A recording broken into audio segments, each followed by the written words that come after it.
अपना अपना करो सुधार तभी मिटेगा भ्रष्टाचार। नेता है वो खुद को बदलेंगे। अरे उनके पास इतना धन है ना जी कि अगर खोल देंगे तो भारत देश गरीबी से मुक्त हो जाएगा। जनता उब चुकी है इनके पॉलिटिक्स। अगर जनता नहीं उबती तो अपना पैसा खर्चा कोई नहीं करती भैया। लोकसभा चुनाव में JBKSS ने दमदार एंट्री की है, अपनी मौजूदगी दर्ज करवाई है और अपने वजूद का एहसास करवाया है। जहां जहां से उनके कैंडिडेट थे उन्होंने चुनावी समीकरण को कहीं न कहीं से इफेक्ट किया है और उसका नेतृत्व कर रहे हैं जयराम महतो, जिनको उनके समर्थक टाइगर जयराम महतो भी कहते हैं। इस वक्त हमारे साथ हैं, उनसे सीधे बातचीत करते हैं कि आगे इनका आउटफिट क्या करने जा रहा है, किस तरह से जो है आगे का इनका पॉलिटिकल सफर होगा, पॉलिटिकल जर्नी होगा।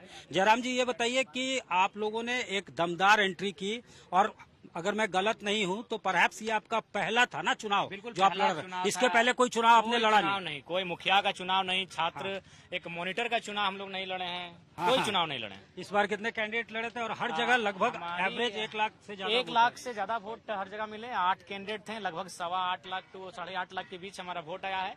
और जिस कंस्टिट्यूएंसी से हम लड़े थे गिरिडीह लोकसभा, वहाँ 3,47,322 वोट पड़े। Third position. हाँ, तीसरा पोजीशन रहा मेरा। वोट परसेंटेज रहा 27.5।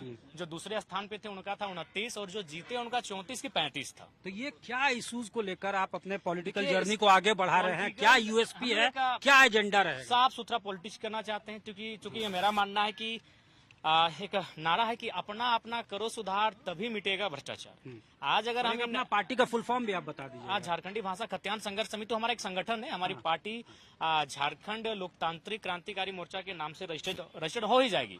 तो हमारा जो एजेंडा ये स्पष्ट है कि आज जनता और नेता के बीच बहुत दूरी है। नेता लाख खड़ा होकर बोले हम मजदूरों का नेता है, हम किसानों का मसीहा है, लेकिन ठीक उसके विपरीत उसका व्यवहार होता है, उसका आचरण होता है, उसका रहन सहन होता है। तो इन चीजों को हम लोगों ने जनता के बीच रखा। क्योंकि देखिए, समस्या का समाधान सदन में होता है। समस्या का समाधान कहीं ना कहीं कानूनों के माध्यम से होगा। और वो कानूनी बनाने वाले लोग अगर जनता के साथ कनेक्ट नहीं रहेंगे, जनता के बारे नहीं सोचेंगे, तो इस देश का उत्थान नहीं होगा। तो इसीलिए हम लोगों ने सबसे पहले इस बात को कहा था कि अगर हम लोग लोकसभा का चुनाव हमारे प्रत्याशी जीतेंगे तो हम लोग 75% अपनी सैलरी जो सांसद की होगी जो वो भी हम लोग जनता के बीच डोनेट करने का काम करेंगे। हम लोगों ने जैसा वाम दल भी करती थी, बिल्कुल एक क्रांतिकारी विचार हम लोग लेके आए हैं कि हम लोग का जो प्रत्याशी होगा चुनाव जीतने से पहले उसका झारखंड का 4 जिला में खेती बाड़ी जमीन हो सकता है। लेकिन चुनाव जीतने के बाद अगर वो एक जगह भी अगर उस चुनाव के पैसे से जमीन खरीदता है और ये सूचना हम तक आती है तो वो शख्स अगला प्रत्याशी मेरा नहीं रहेगा।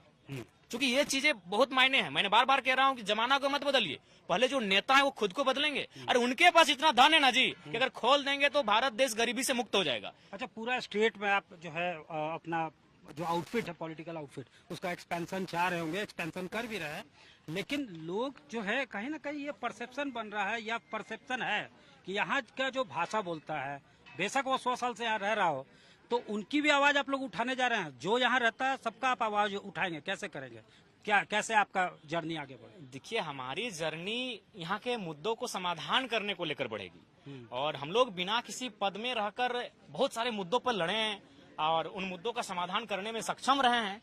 और जब हम लोग सक्षम रहे हैं तभी जनता का एक आदेश आया कि अगर आप लोग धरना में बैठकर समस्याओं का समाधान कर पा रहे हैं, आप धरने में बैठकर BCCL CCL की गलत नीतियों के खिलाफ लड़ पा रहे हैं, तो अगर आप लोग मेन स्ट्रीम में जाके लड़ेंगे तो बेहतर होगा। अच्छा। और इसीलिए चूंकि देखिए झारखंड की परिस्थितियां ऐसी है कि हमें मेन स्ट्रीम में आने की आवश्यकता भी है। क्योंकि आज बोल्ड लीडर हमारे पास नहीं है।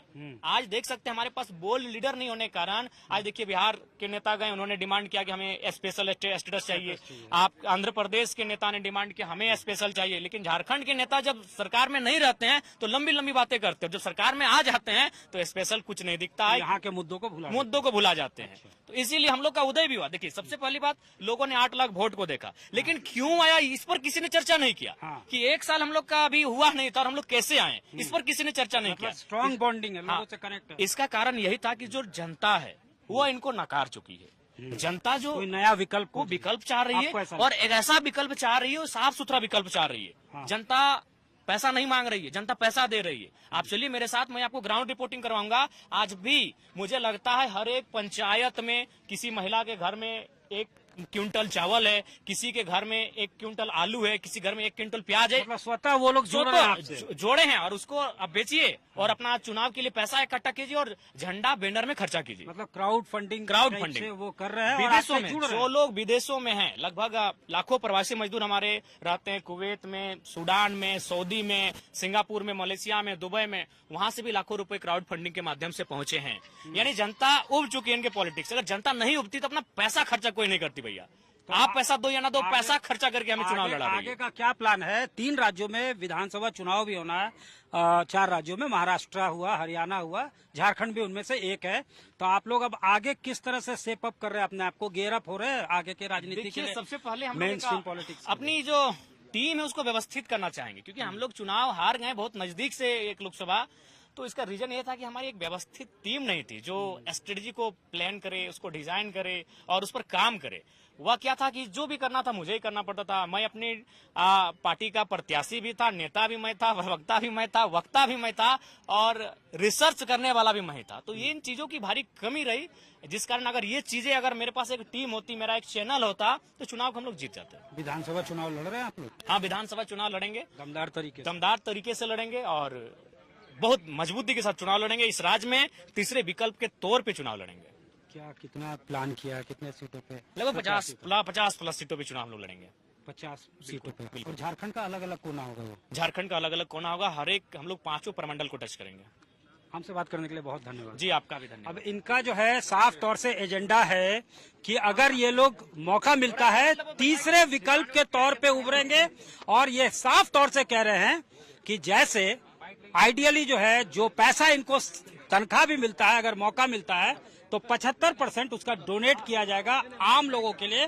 क्राउड फंडिंग से आएंगे, मतलब जनता से ही आएंगे।